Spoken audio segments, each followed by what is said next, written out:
है उसमें कुछ टीचिंग वैकेंसीज आई हैं, टीचर की वैकेंसीज आई हैं, कुछ 750 के करीब टोटल वैकेंसीज हैं।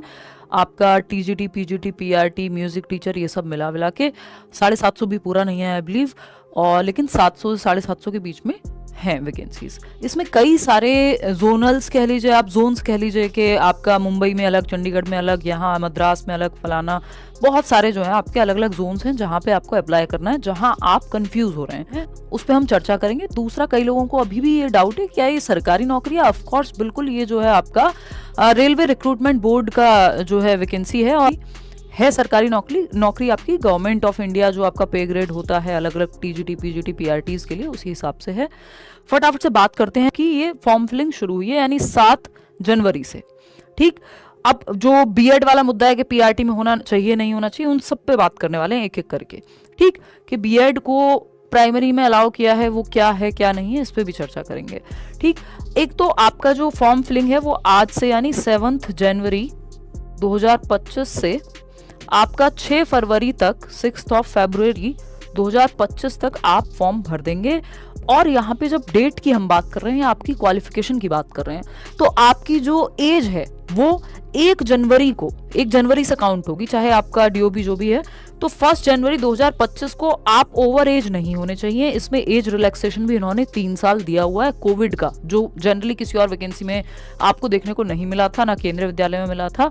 तो वो एक अच्छी चीज है कि जिनकी एज निकल रही है उनके लिए भी ये काफी सही ऑप्शन है। आपको अपनी एज जो काउंट करनी है वो 1 जनवरी 2025 तक देख करके चलनी है कि आपकी कितनी थी, जितनी फॉर्म में चाहिए उतनी थी कि नहीं थी।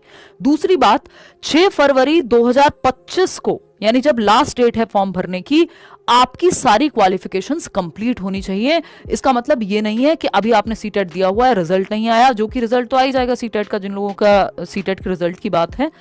तो ऐसा नहीं होना चाहिए कि आपने बीएड के पेपर दिए हुए हैं और आपका जो है रिजल्ट नहीं आया। सारा रिजल्ट वगैरह सब कुछ क्लियर चाहिए, अपीयरिंग में कुछ भी नहीं चलेगा। कब तक? 6 फरवरी से पहले पहले, जो लास्ट डेट है उससे पहले आपके पास अपनी सारी क्वालिफिकेशंस होनी चाहिए। ठीक, अगर हम बात कर रहे हैं यहाँ, तो जब वैकेंसी की हम बात कर रहे हैं एक बार चर्चा कर लेते हैं। मैंने नोट किया हुआ है।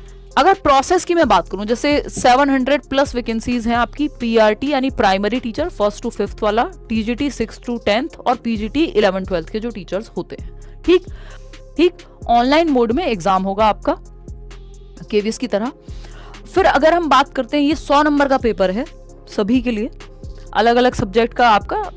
जैसे अगर पीआरटी में जा रहे हैं तो पेडागोजी आ गई 50 नंबर की, बाकी में जो है सब्जेक्ट पूछ लिया, फिर आपका 10 नंबर का है, 10 नंबर की रीजनिंग, 15 नंबर का मैथ्स, इस तरह से करके टोटल 100 नंबर है। 3-4 सब्जेक्ट अभी दिखाऊंगी मैं। ठीक, तो पहले तो आपको पेपर देना है, क्लियर बात है। अगर ये मल्टीपल शिफ्ट में होता है तो नॉर्मलाइजेशन लागू होगा, ये उन्होंने साफ साफ कहा हुआ है। नेगेटिव मार्किंग है इसमें कितनी, 1/3 की। तो जैसे DSSP में 1/4 की होती है, इसमें 1/3 की है, तो हम 0.33 आपकी नेगेटिव मार्किंग होगी 1 नंबर का अगर क्वेश्चन है तो। ठीक, अगर हम बात कर रहे हैं यहाँ पे, इसके बाद क्या होगा, इसके बाद आपका एक स्किल टेस्ट टाइप है, या जिसको आप इंटरव्यू कह सकते हो अगर आम भाषा में मैं कहूँ तो इंटरव्यू। और जिस लेवल के लिए हो रहा है उस लेवल के क्वेश्चन, जैसे पीआरटी है तो फिर उसमें उस तरह की डेमो टीचिंग और ये सब मिलेगा।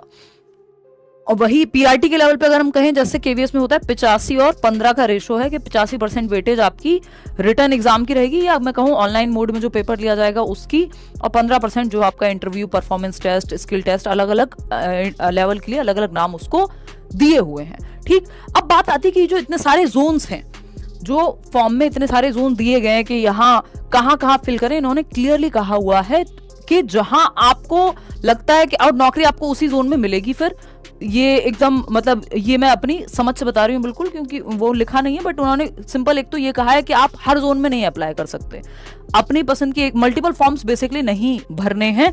तो आप मान लीजिए मद्रास में कर रहे हैं, या आपकी सब्जेक्ट के हिसाब से, एलिजिबिलिटी के हिसाब से आपके सब्जेक्ट की जो पोस्ट है, अगर वो चंडीगढ़ में नहीं है कहीं और है, तो आप वहां भरिए और वहां जाने के लिए तैयार भी रहिए। पेपर कहीं भी हो सकता है देश भर में। ठीक, तो अगर हम देखें यहाँ पे तो इस चीज का ध्यान रखना है। ठीक, और क्वालिफिकेशन का मैंने आपको बता दिया, मुख्य बातें पहले मैं बताते हुए चल रही हूँ, फिर हाईलाइट किया हुआ है, मैं आपको वो दिखाऊंगी कि क्या क्या इन्होंने और कहा है। अच्छा, इसमें मोबाइल नंबर अपना और जो आपका ईमेल आईडी है ये बाद में चेंज नहीं होंगे। करेक्शन की डेट्स हैं बट मोबाइल नंबर और ईमेल आईडी वाला जो ये कॉलम है ये चेंज नहीं होगा, और करेक्शन के भी 250 रुपये मांग रहे हैं, तो बहुत ध्यान से फॉर्म को भरिएगा, है ना। और वेबसाइट का लिंक डिस्क्रिप्शन में मैं दे दूंगी इनकी। इसके अलावा एक मेडिकल टेस्ट होगा, जब आपका मान लीजिए आपने, ये तो बहुत बाद की कहानियां हैं, कि आपने सीबीटी यानी जो पेपर है वो क्वालिफाई किया, फिर आपने इंटरव्यू क्लियर किया, फिर उसके बाद आपका, मैं इंटरव्यू बोल रही हूँ इन जनरल, इंटरव्यू क्लियर किया और फिर उसके बाद आपने आपका डॉक्यूमेंट वेरिफिकेशन, फिर एक मेडिकल टेस्ट होता है बेसिक सा, वो सब जगह होता है, दिल्ली में भी होता है, केंद्रीय विद्यालय में भी होता है वो सब, ठीक। तो ये एक बेसिक सी बात हो गई, ये मुख्य बातें हैं आज की इस चीज़ को लेकर के।